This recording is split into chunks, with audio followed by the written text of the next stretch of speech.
Hi, I'm Ben, also known as Propane. I played with the 7th Panzer Division yesterday. I just had a little bit of feedback for our command, and I have a lot of experience in this game, especially in regards to being an officer. But I do want to just explain a couple things that I noticed in this particular game, which was on San Mariglis.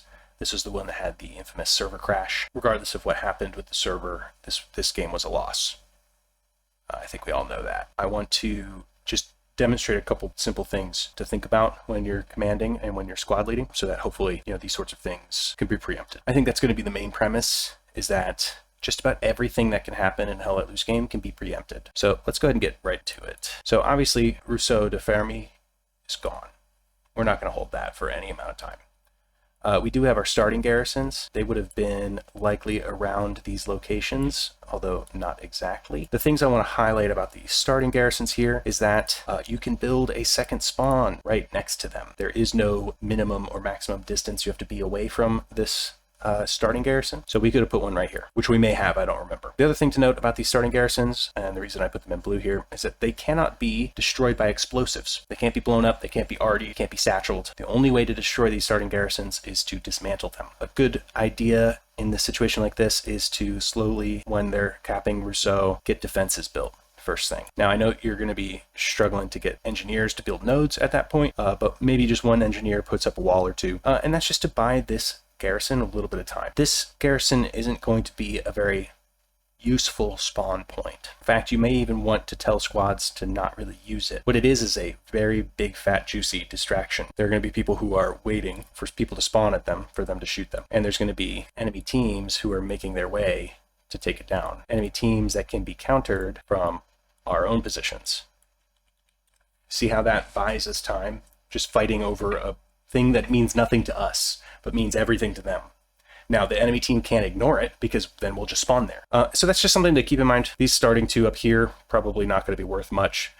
You could use them to build garrisons in this sector by just having a support player and an officer run back from these garrisons to build in checkpoints territory instead. Maison du Creek, we can probably buy some time here, but it's just too straightforward for them. They can literally just carry their attack forward, and then they'll just do the same thing at checkpoint, which is what's actually happening at the moment this screenshot was taken. We can see down here on this recon, there's a large enemy infantry collection here. That means there's probably more down here along this area, and likely there's going to be some up here. We also have an observe mark right here. That's from our squad. We use observes to mark tanks, because only commander can see observe marks. So it doesn't clutter the map with a bunch of markers.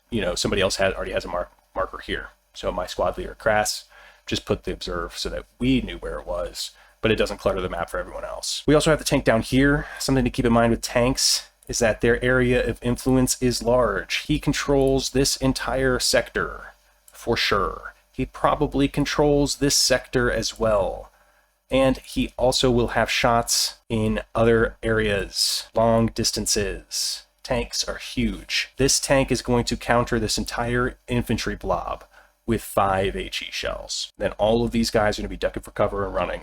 They're already going to be pulling back because of the loss of this point, which they were obviously pushing to attempt to save, but it's too late now. While Maison is falling, before we even get to check, remember, the enemy team doesn't, in offensive mode, they don't know where the next point is, but we do. So what we're going to want to do, once Maison is fallen, maybe even beforehand, is we're going to start building garrisons at Roux. Roux is a really great point for this map because it's very open. Now there's obviously going to be hedgerows and some buildings and stuff, but it's not complex like the inside of Checkpoint. Checkpoint inside here is filled with buildings. There's buildings to the north. There's this forest in the south. There's a bunch of wheat fields. There's all these roads, ruined plains, trenches. There's all this nonsense going on, which makes it seem like a good option for defense, but it's actually not. What we want is this. There's a few little features on the map. There's some hedgerows, there's some roads, but this entire area here is largely open. There are a few areas to highlight in here. These darker green patches here and here are going to be wheat fields that the enemy can use to obscure their movement. Long before the enemy recon team can move back to this area, what we're going to want to do is set up our garrisons, right? And Rue de Harras had no garrison for the entire game, if I remember correctly. In this game, it felt like we were trying desperately to stop them at every point instead of preparing to stop them at a particular point, which is what we probably should have done. And if I was commanding this game, I would have chosen Rue to harass. The reason I would have chosen that is pretty straightforward. The entire enemy team can just push like that, right? They don't need to build all of these garrisons in all these different places. They can just put one straight down and keep moving forward because all the points are right next to each other and they're in a row. Whereas the enemy team, once they cap checkpoint, they see that Rue to harass is next. They're not going to want to make this trek. So the first thing their commander is going to do is drop an airhead. Now, a smart commander might try and drop their airhead here, but most commanders are probably going to drop it up here. So what we want to do, long before the enemy even knows that Rue to harass is on our game plan, we're going to want to place our garrisons. In an ideal world, the garrisons you're going to place are going to be kind of like this. One here, one here, one here, one here, one here. That means we can get 5 garrisons in a 2x2 square. Now, realistically, that's not going to happen. Instead, we need to be a little bit more strategic, obviously. So when you look at this place, which one of these garrisons around the area is going to seem like the most difficult one to build? The hardest one that's going to be to build, because you always have to have that 200-meter radius that you can't build within. In my opinion, on this map, one of the most crucial garrisons and one of the hardest ones to place, and one of the biggest openings we have, is up here. Now the reason for that is that this route right here is really easy to take. An enemy drops an airhead, then they have a pretty good chance of just going straight down. Meanwhile, the rest of their push is coming in from other directions. To preempt that, got a Gary. Put it up. That's going to be the first one we put up because we can still place a garrison within the hard point and be 200 meters away, right? The next one I'd put up is probably going to be from the thrust of their main attack is going to be in a straight diagonal. So I put it, somewhere in, I'm going to make a bit of a larger circle, put it somewhere in this area. South of the road by this plane and these buildings, somewhere in there is fine. It doesn't matter. All it is it's preventing the enemy team from just going straight through. We're going to want to put one back here that's behind our lines, so it'll be a little bit trickier for people to get it. And then, obviously this sector up here will be fallen to the enemy at that point, so we can't build over here. And so we might want to have something, as long as it's 200 meters away, up here. What I want to demonstrate with this is the zone of control that we have over this region. These garrisons are going to control much more territory than they show on the map in these circles, because people are going to be able to respond to different kinds of threats as they get posed, and they have lots of options for responding to those threats should those threats arise. We can even have teams make long flanks all the way around. But you can see with this kind of structure and conjoin it with a bunch of defenses around Rue, which there should be, we should have had our engineers building from this point from the second they finish their nodes. We don't need our engineers on the front line. Just have them building defenses. Once those defenses are built, then they can fall back even to the prairie and make some preliminary defenses just in case.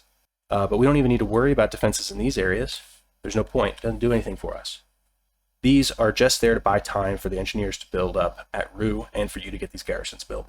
You'll have to kind of strategize when you can put these garrisons up because they won't always be immediately available. You don't want to build 5 garrisons in one spot, straight off the bat, because then their squad leaders in the forward points, if they by some miracle are able to hold off the team up there, they're going to want to be able to place garrisons as needed. So the first 3 that you need to place are just those 3. And you should have those 3 up pretty much at the start of the game. And in command chat, you should let everyone know that Rue to harass is our Alamo. This is our final point that we defend. If Rue to harass falls, we're probably going to lose. Anyway, I hope that helped. I hope you guys, take this in the spirit that it was intended, which was just to give you guys ideas, things to think about when you're commanding the team. And it's things that new players probably just can't know, even if you watch all the YouTube videos and stuff. But given that this was a game that we all played and that we all experienced, I feel like it's a lot easier to get feedback on it than it is just to watch a YouTube video. The last thing I want to mention is commander resources. Strafing runs are pretty useless. They're pretty expensive.